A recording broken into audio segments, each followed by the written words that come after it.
can't tell you how many times I've just recorded the intro for this video, and all I want to say is that this is just a really quick foundation routine. That's all I was trying to say. I made it longer than I needed to. It's just a couple of minutes. I just want to show you how I do my foundation. My skin is always super moisturised and I would say quite dewy because I use a lot of oil-based products for my skin because I like it to be really hydrated. So I am actually going to put on a primer to make my foundation stick a little bit better and to take a bit of that shine away.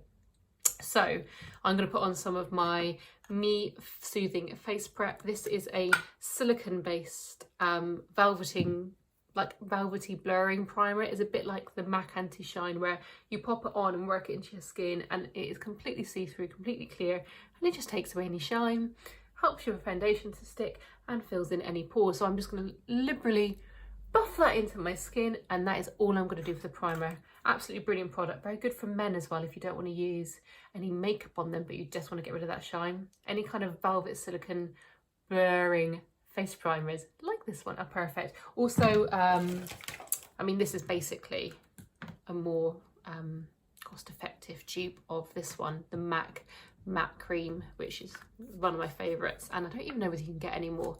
That one's nearly gone, so I'm nearly out, so we'll be moving on to this. Anyway, back into my foundation. I actually mix two foundations. I think everyone should mix foundations.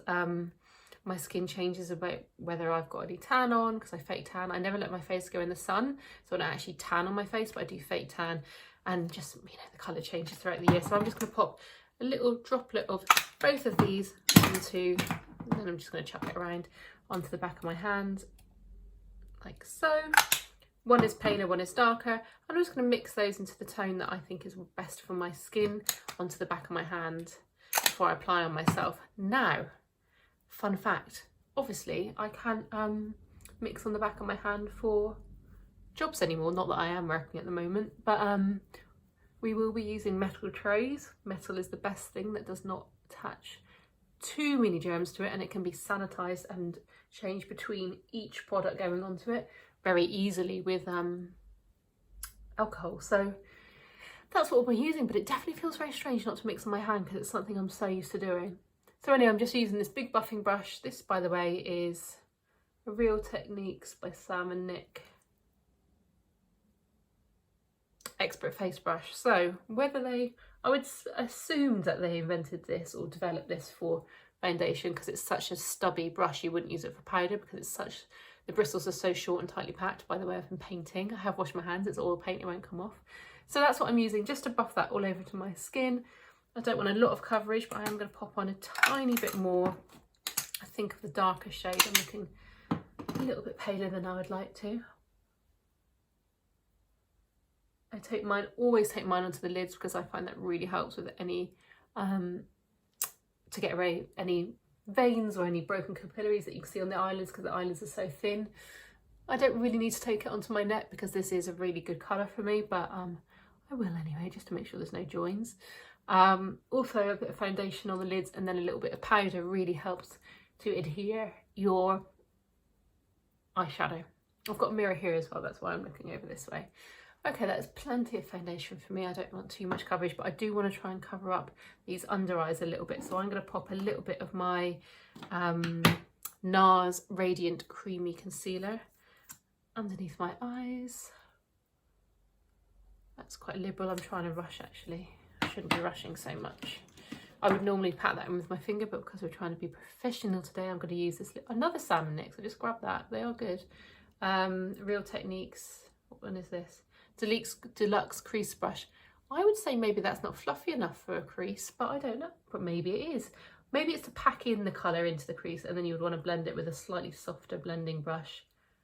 I completely trust everything that Sam and Nick say. I have a lot of respect for them as makeup artists as well as YouTubers. So, not that I don't trust what they're saying. I would just say I would normally use a floppier brush. But hey, a little bit of stiff is good, right?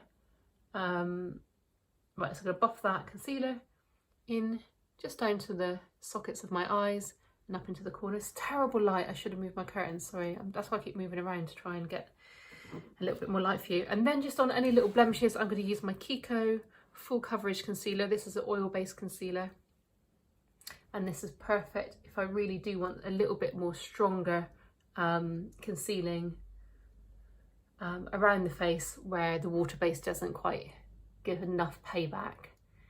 Water base is brilliant underneath your eyes because your skin is so fine underneath your eyes that you do not want to use a heavy cream concealer like this or an oil-based concealer like this. It will just sit much too heavy under there and show up any lines. The only place I would probably take it to is that little, where I get that little dent under there, and just try and pop that light away a little bit. I wouldn't use it any more than that. But on the old nose, to be fair, my skin is pretty good at the moment, so I'm okay. Right, and then I'm just going to lightly powder that. I'm going to use some of, again, of this Minerals Irresistible Face Base. Now, I haven't actually used this before. I believe, no, see, I should have done this before we started the video, shouldn't I? So I have to take off this little label on the underside, which is keeping the powder in place. I believe I peel that off, and then if I attach the clear base onto like this, and then I can turn over, you see, and then by twisting this, I'm assuming that, oh yeah, it's like a talcum powder, you just twist it and then it's opened up, and then that's really good actually, because you only put the product you want into the base. Isn't that good? I'm just going to pop over with a big fluffy powder brush some of that loose powder, especially on my eyes, because I do not want any creasing from my eyeshadow.